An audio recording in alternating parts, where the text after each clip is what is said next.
Ange Postecoglou has shared fresh details of his brutal sacking at Nottingham Forest, with the Australian dismissed just 18 minutes after his final game in charge.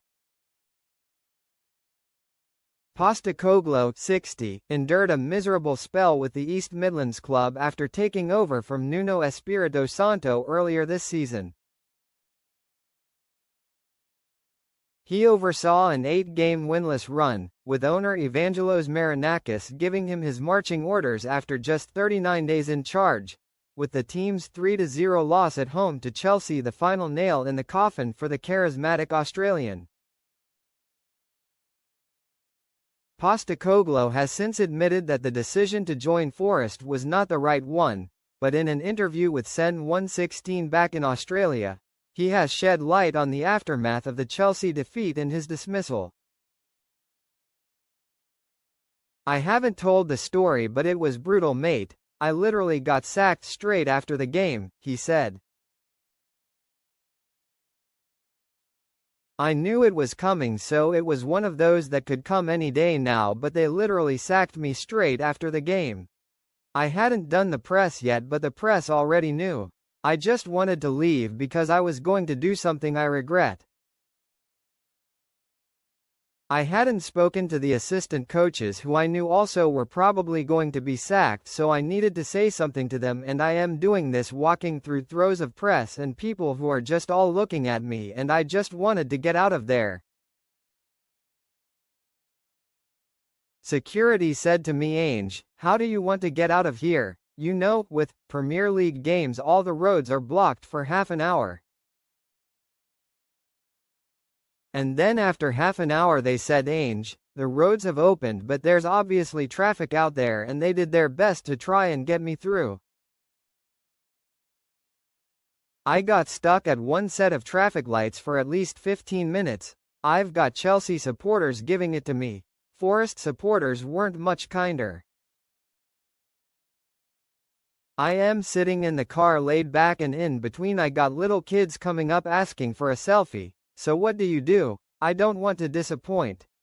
So I paid for my penance. Whatever mistake I made, I paid a pretty heavy price for it."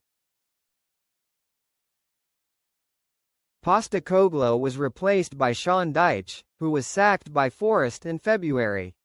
New boss Vitor Pereira is the club's fourth manager in charge this season. Forest's 3-0 win at Tottenham on Sunday gave them much-needed breathing space in the relegation fight, with Pereira's side 3 points clear of 18th-placed West Ham. Postecoglou believes Spurs, another of his former clubs, are in a hell of a fight to stay in the Premier League, but has backed them to secure safety.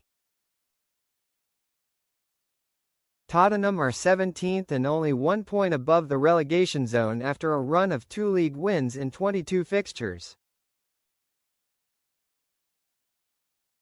Postecoglou, who was dismissed last June despite guiding the club to a first trophy in 17 years with Europa League success, feels his old team have what it takes to turn things around in their remaining 7 matches.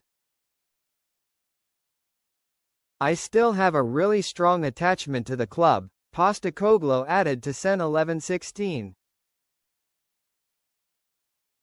It was 2 years and they were by no means easy years, but we invested a lot into them. Second last game we won a European trophy, which was an incredible high. The connection there will be there forever. To watch them struggle has not been easy, and it's not the way I thought it would go. They're in a hell of a fight. Relegation is massive for any club, but for Tottenham, it's a pretty big deal. They have some fighting to do and they have the quality to get out. They need a circuit breaker, for sure. With no fixture until April 12, Tottenham players and staff have been given time off during the first week of the March international break. However, former Spurs midfielders Tim Sherwood and Gus Poyet have put forward their services in recent days to help the club if current interim head coach Igor Tudor departs after a run of 5 defeats in 7. Tudor is mourning the death of his father Mario on Sunday, and that has added another layer of complexity to a situation which the club are eager to handle with sensitivity. There has been heightened speculation around ex-Brighton boss Roberto De Zerbi in recent days, but the Press Association understands the Italian is unlikely to accept a role mid-season after his February dismissal from Marseille, and is expected to wait until the summer to assess his options. Reports in France continue to link former Monaco head coach Adi Hutter to the Tottenham job.